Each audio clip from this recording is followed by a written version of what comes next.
વિદ્યાર્થી મિત્રો, આજે આપણે ધોરણ 4 ની અંદર બીજું ચેપ્ટર છે લાંબુ અને ટૂંકું, તેને જોશું. લાંબુ અને ટૂંકું એટલે કે લાંબુ શું છે અને ટૂંકું શું છે એ આપણે માપથી ખબર પડે, તો માપ દ્વારા આપણે જાણવાનું છે. તો એની અંદર પહેલા તો બિંદુઓ એકબીજાથી કેટલા અંતરે આવેલા છે એ જોવાનું, પછી કોઈ પણ બે બિંદુ વચ્ચેના અંતરનું અનુમાન કરવાનું કે કેટલા સેમી છે, કયા બિંદુઓ એકબીજા સાથે સૌથી વધુ દૂર છે તેનો જવાબ ચકાસવાનો, કયા બિંદુઓ એકબીજાથી સૌથી નજીક છે તે તમારો જવાબ ચકાસવાનો. એટલે આપણને માપ ખબર પડશે કે લાંબુ શું છે, ટૂંકું શું છે. નાની રેખા. અકબર એક પ્રખ્યાત રાજા હતા, તેના દરબારમાં તેમનો ચતુર મંત્રી બિરબલ હતો. એક વખત અકબરે તેને એક કઠિન પ્રશ્ન આપ્યો. તેને ભોયતળિયાની એક રેખા દોરી. બિરબલે જોયેલી રેખાને તું ભૂસ્યા વગર નાની કરી આપ. તો હવે તમારી રેખા નાની થઈ કઈ રીતના કરી છે એને? તો અકબરની રેખા હતી અને બિરબલની રેખા હતી. બિરબલે શું કર્યું? બિરબલે એની રેખા મોટી કરી દીધી, એટલે અકબરની રેખા ઓટોમેટિક નાની થઈ ગઈ ભૂસ્યા વગર. શું તમે બિરબલ જેવા ચતુર બની શકો? તેની રેખાને ભૂસ્યા વગર નાની બનાવી આપો. જરા વિચારો, શું કોઈ રેખા સૌથી લાંબી છે? ના. તેમનો જમણો હાથ ડાબા હાથ કરતા 1 સેમી લાંબો બનાવો. તો હવે આપણે એક હાથ જમણો હાથ છે ડાબા હાથ કરતા 1 સેમી લાંબો બનાવવાનો છે, પ્રયત્ન કરવાનો છે. આપેલ કપ કરતા 1 સેમી નાનો કપ દોરો. આપેલી સાવરણીથી અડધા માપની સાવરણી બીજી દોરો. આપેલા વાળ કરતા બમણા માપના વાળ દોરો. તમારી ઊંચાઈ કેટલી વધી? ધોરણ 3 માં તમારી ઊંચાઈ અનુમાનીય અંદાજે કેટલા ફૂટ હતી? ત્યાર પછી તમે અત્યારે ધોરણ 4 માં આવ્યા તો તમારી ઊંચાઈ કેટલા ફૂટ છે ઈ તમારે અહીંયા લખવાનું છે. તો તમને ખબર પડશે કે તમારી હાઈટમાં કેટલો ફેરફાર થયો. ત્યાર પછી અહીંયા તમારા મિત્રનું નામ લખવાનું છે, કોષ્ટકમાં ગત વર્ષની ઊંચાઈ લખવાની છે, અને આ વર્ષની ઊંચાઈમાં ચાલુ વર્ષની ઊંચાઈ લખવાની છે, અને કેટલા સેમી ઊંચાઈ વધી ઈ તમારે છેલ્લે લાસ્ટ બોક્સમાં લખવાનું છે. ત્યાર પછી જલપાએ એક વખત વિશ્વમાં સૌથી ઊંચા વ્યક્તિઓની યાદી રાખી હતી. એમાંના એક ઊંચાઈ 272 સેમી હતી, જે જલપાની ઊંચાઈ કરતા બમણી હતી. તો જલપાની ઊંચાઈ કેટલી હશે? 136 સેમી. શું જે વ્યક્તિ તમારા વર્ગમાં દરવાજાની નીચે ઝૂક્યા વગર પ્રવેશી શકે? ના. જો તે વ્યક્તિ સીધી ઊભી રહે તો તેનું માથું તમારા ઘરની છતથી અડકે છે? ના. તમારા કુટુંબમાં સૌથી ઊંચું કોણ છે? પપ્પા. તમારા કુટુંબમાં સૌથી નીચું કોણ છે? હું. તો બંનેની ઊંચાઈનો તફાવત કેટલો છે? તો જે તફાવત હોય તમારે લખવાનો. ત્યાર પછી છે દોડ. છોકરીઓ માટે 100 મીટરની દોડ છે. અરુંધતી અંતિમ રેખાની નજીક છે, તે માત્ર 6 મીટર જ દૂર છે. જ્યારે એની પાછળ રિહાના છે, તો રિહાના છે ઈ કવિતા અને ઓમાં દોડી રહ્યા છે. આપેલ ચિત્ર જોઈને પ્રશ્નનો ઉત્તર લખો. અરુંધતી થી રિહાના કેટલી દૂર છે? તો કે 3 મીટર. કવિતા અને ઓમાંથી રિહાના કેટલી આગળ છે? 10. કવિતા અને ઓમાં અંતિમ રેખાથી કેટલા દૂર છે? 15. શું તમે 1500 મીટર અને 3000 મીટરની દોડ વિશે સાંભળ્યું છે? તમને યાદ છે 1000 બરાબર કેટલા મીટર? તો 1 કિલોમીટર. અને 500 મીટર એટલે તો કે અડધો કિલોમીટર. 1500 મીટરની દોડમાં લોકો કેટલું દોડે? તો કે 1.5 કિલોમીટર. અને 3000 મીટરની દોડમાં તો કે 3 કિલોમીટર.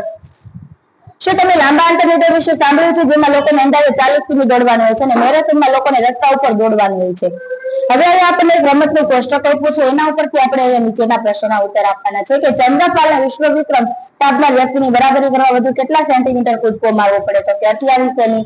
બોબીએ 2 મીટર સુધી પહોંચવા વધુ કેટલો કૂદકો મારવો પડશે? તો કે 9 સેમી. યાદ રાખો, 1 મીટર બરાબર 100 સેમી છે. આ તમારે યાદ રાખવાનું છે. અને 1000 ગ્રામ બરાબર 1 કિલોમીટર. અડધો મીટર બરાબર કેટલા થાય? તો કે 500 સેમી. ગલીનાનો લાંબો કૂદકો લગભગ કેટલો હતો? 7.5 મીટર. સ્ત્રીઓના વિશ્વ વિક્રમ જુઓ અને એમાં લાંબો કૂદકો કયો હતો અને ઊંચા કૂદકાના વિક્રમ વચ્ચેનો કેટલો તફાવત છે એ લખવાનું. તો 2 મીટર લાંબો કૂદકો હતો, 7 મીટર ને 5 સેમી. ને મોટો ઊંચો કૂદકો કેટલો હતો? 2 મીટર ને 9 સેમી. આમાંથી તમે બાદબાકી કરશો એટલે તમને એનો તફાવત મળશે. જો માઇક પી ખાલી જગ્યા સેમી વધુ કૂદ્યો હોત તો તેને કૂદકો 9 મીટર નો થાત, તો કે 5 સેમી. કોનો ઊંચો કૂદકો 2.5 મીટરની નજીક છે? તો કે સ્ટેફકા કે. દોડવાની કસરત. હવે ડોક્ટરે દેવી પ્રસાદને સ્વસ્થ રહેવા માટે દરરોજમાં 2 કિમી દોડવાની સલાહ આપી. તેને આ મેદાનનો એક આંટો માર્યો. તેને કેટલું અંતર કાપ્યું હશે? તો મેદાનની બધી બાજુની કિંમત કેટલી? 500 500 500 એટલે કેટલી થશે? 2000. તો એને કેટલું ચાલ્યું છે? 2000 બરાબર 2 કિલોગ્રામ થાય, 2 કિમી થાય. તો આપણે એને એક ચક્કર લગાવ્યું હશે. મેદાન તેના ઘરથી ખૂબ નજીક હતું, તેથી તેને નજીક બગીચાની પસંદગી કરી. કે બગીચાની હદ 400 મીટર લાંબી હતી. તો 2 કિમી દોડવા માટે દેવી પ્રસાદને બગીચાના કેટલા ચક્કર મારવા પડે? 5. એક વખત વાતાવરણ ખૂબ સુંદર હતું અને ઠંડો પવન વાતો હતો. એને એટલું મન પ્રફુલ્લિત હતું, તેથી તેને 8 આંટા માર્યા. પછી થાક્યો. તો તે દિવસે તે 3 કિમી અને 200 મીટર દોડ્યો હશે. હવે અહીંયા આપણને કુતુબ મિનારનું ચિત્ર આપેલું છે. તો એમાં એવું લખેલું છે કે કુતુબ મિનાર 72 મીટર ઊંચો છે. તો તમારા વર્ગખંડની આશરે ઊંચાઈ કેટલી છે? તો 3 મીટર. જો એક ઉપર એક રૂમ આવે તો કુતુબ મિનાર જેટલી ઊંચાઈ થાય તેનો અંદાજ લગાવો તો કે 24. કઈ રીતના? તો કે 3 છે તો 7 24 તેરી 72 થાય. 72 મીટરની ઊંચો કુતુબ મિનાર છે એટલા માટે 24 ઉપરા ઉપર રૂમ આવશે 3 મીટરના, ત્યારે આપણે કુતુબ મિનાર જેટલા રૂમ થશે. તમે કઈ રીતના આપણે ધારણા કરી? તો કે જે મેં તમને હમણાં કીધું એ રીતના. ગાંધીનગર નું હિંમતનગર, સુબોધન ગાંધીનગર જાય છે 21 કિમી દૂર છે. મંજરી હિંમતનગર જાય છે જે 43 કિમી દૂર અને તેની વિરુદ્ધ દિશામાં છે. ગાંધીનગર થી હિંમતનગર કેટલું દૂર થાય? તો કે 43 કિમી.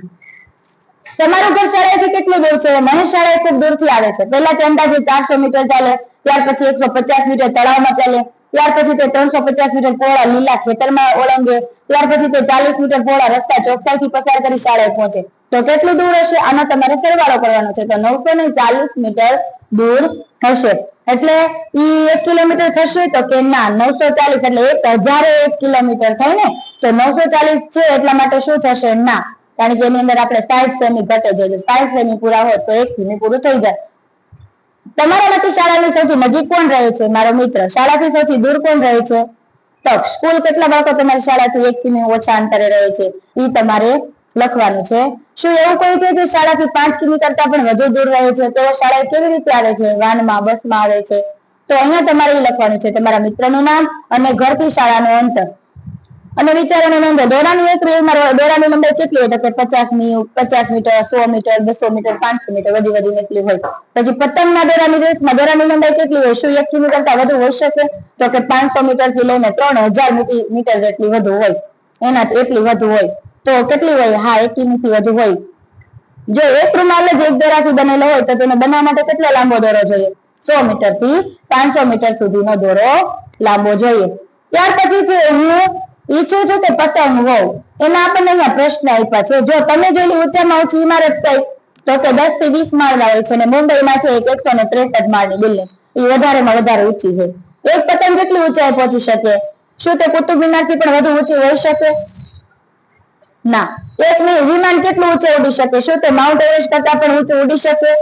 યસ, લગભગ 9 કિમી જેટલો ઊંચો છે. શું તમે કદી વાદળને તમારાથી નીચે જોયા છે? જયારે આપણે કોઈ પ્લેનમાં એમ બેસીએ ત્યારે આપણને લાગે કે આ વાદળા છે એ મારી નીચે છે, બાકી આપણને અહીંયાથી તો વાદળ આપણને ઉપર જ લાગે છે. તો અહીંયા આપણું જે સેકન્ડ ચેપ્ટર છે એ પૂરું થાય છે. અમારા વિડીયો ગમે તો લાઈક કરો, શેર કરો અને સબસ્ક્રાઇબ કરો. Thank you.